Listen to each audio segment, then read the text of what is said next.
నమస్తే అందరికీ welcome back to our channel. ఒకసారి పూరీలోకి ఈ కర్రీ ట్రై చేసి చూడండి. టేస్ట్ అయితే చాలా బాగుంటుంది. రెసిపీ చూసేద్దాం. ఒక ప్యాన్ తీసుకొని కొంచెం ఆయిల్ వేసుకోండి. ఆయిల్ హీట్ అయ్యాక కొంచెం జీలకర్ర, ఇంకొంచెం ఆవాలు వేసుకోండి. అండ్ తర్వాత కొంచెం కరివేపాకు కొంచెం ఎర్రగా అయిన తర్వాత ముందుగా మనం కట్ చేసి పెట్టుకున్న ఆనియన్స్ వేసుకోండి. ఆనియన్స్ సాఫ్ట్గా అయ్యే వరకు కుక్ చేసుకోవాలి. ఆనియన్స్ ఇలా సాఫ్ట్ అవుతాయి కదా, దాని తర్వాత మనం ముందుగా కట్ చేసి పెట్టుకున్న మిరపకాయలు వేసుకోవాలి. ఇలా చిన్నగా కట్ చేసుకోండి.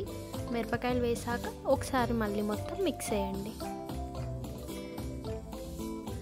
మొత్తం మిక్స్ చేసాక ఇప్పుడు కొంచెం పసుపు వేసుకోండి.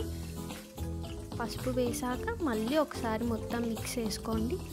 ఇప్పుడు ఇవి ఉడికే వరకు మనం ఒక గిన్నె తీసుకొని దాంట్లో 3 టేబుల్ స్పూన్స్ శనగపిండి వేయండి.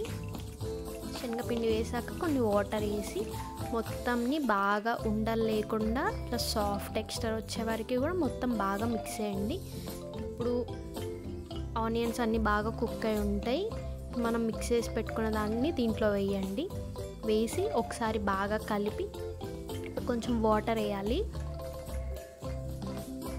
కొంచెం వాటర్ వేసాక మళ్ళీ ఒకసారి మొత్తం బాగా మిక్స్ చేయండి.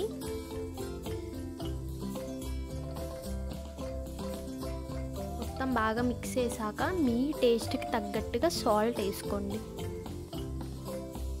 తర్వాత కొంచెం గరం మసాలా వేసి మొత్తం ఒకసారి బాగా మిక్స్ చేయండి.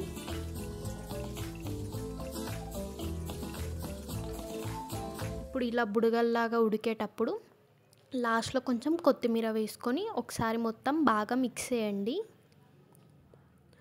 ఒక 2 మినిట్స్ అలా ఉడికిపోతే మన కర్రీ రెడీ. మన ఛానల్ని ఫస్ట్ టైం చూస్తున్న వాళ్ళు please subscribe our channel and support చేయండి గాయ్స్. Bye bye.